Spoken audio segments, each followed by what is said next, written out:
Hello, আমি নিয়ে এসেছি দোল পূর্ণিমার ছোট্ট একটি ভিডিও। আজ হোলি হলেও দুদিন আগের থেকেই আমাদের বাড়িতে হোলি কিন্তু শুরু হয়ে গেছে। বলতে ওই যে আমাদের ছোট্ট দুষ্টু দুজন, তারা দুদিন আগের থেকেই ভোরে ভোরে হোলি খেলছে।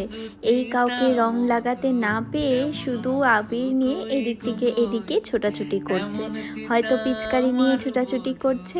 যদিও দুদিন ওদেরকে আটকানো হয়েছে, কিন্তু আজ আর ওদেরকে কেউ সামাল দিতে পারছে না। ওই তো পিচকারি নিয়ে ওদের যুদ্ধ শুরু।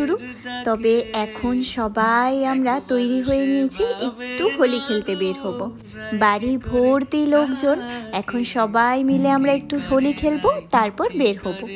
আমি তৈরি হয়ে সেই কখন থেকে অপেক্ষা করছি পূজাদি ভাই। এখন পূজাদি ভাই আসাতে সবার প্রথমে বাবাকে হোলি দিয়ে তারপর বের হব।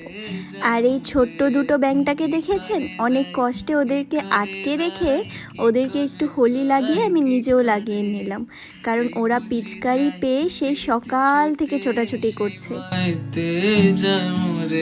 বাড়ির সবার থেকে রং লাগিয়ে সবাইকে রং লাগিয়ে একসাথে হোলি খেলে তারপর আমরা বের হব। জানো তো আগে না কি হতো, এই হোলির সময় সব থেকে পুরনো ড্রেসটা বের করে রাখতাম হোলি খেলবো বলে। কিন্তু এখন তো সেই ট্রেন্ড চলছে, সাদা পকপকে ড্রেসটা না পরলে মনে হয় হোলি খেলা হলো না। কিন্তু এই বছরটা না এইরকম হয়নি। ভাবলাম পুরনো একটা ড্রেস লাগাবো, কত আর সাদা ড্রেসকে আমি নোংরা করব নিজ হাতেই। কিন্তু ওই সবাইকে দেখে মুড চেঞ্জ হয়ে গেল, সবাই এত সুন্দর সাদা কালারের ড্রেস পরলো, আর আমি ওইভাবে পুরনো ড্রেস পরে হোলি খেলতে বের হব। তাই ইচ্ছে না করলেও একটা সাদা ড্রেস আমিও বের করে পরে নিলাম, কারণ ওই ফটো আর ভিডিও তো করতেই হবে। যদি ভালো না আসে নিজ থেকেই খারাপ লাগবে যে কেন পরলাম না, তাই আমিও পরে নিলাম।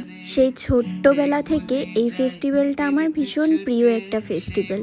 হোলির জন্য তো প্রায় বছর ধরে অপেক্ষাই করে বসে থাকি। আর সেই ছোট্টবেলা থেকেই না আমি শুধু ভাবতে থাকি কবে হোলি আসবে আর সবাইকে ভরে ভরে রং লাগাবো।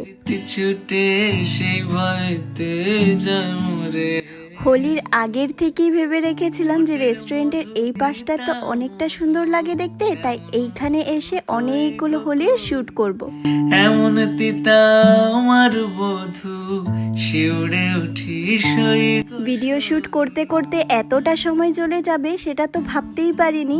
হঠাৎ ঘড়ি দেখে দেখি অনেকটা সময় হয়ে গেছে, আর কিছু সময়ের মধ্যেই দেখুন আমরা একে অপরের অবস্থা এইরকম করেছি যে এক একজনকে ঠিকঠাকভাবে চেনাই যাচ্ছে না। আমার বধূ শিউরে উঠি সই গোস। প্রায় অনেকটা ক্লিপ নেওয়া হয়নি, কারণ আমাদের ওপর এত এত আবির ছিল, আমার মোবাইলটা বের করে শ্যুট করতেও অনেকটা ভয় লাগছিল। তাই খুব বেছে বেছে খুব হাত পরিষ্কার করে জাস্ট মোবাইলটাকে ধরে ধরে একটু একটু ক্লিপ নিয়েছি। চলুন এবার ধরলাম বাড়ির পথ, কারণ অনেকটা সময় হয়ে গেছে, সবাইকে ভুতুনি বললেও কম হবে। আশা করছি এবছরের হোলি আপনাদের সবার ভালো কেটেছে, তবে কার কেমন কেটেছে নিশ্চয়ই কিন্তু কমেন্টে জানাবেন। আজকের এই ছোট্ট ভিডিওটা আশা করছি ভালো লেগেছে।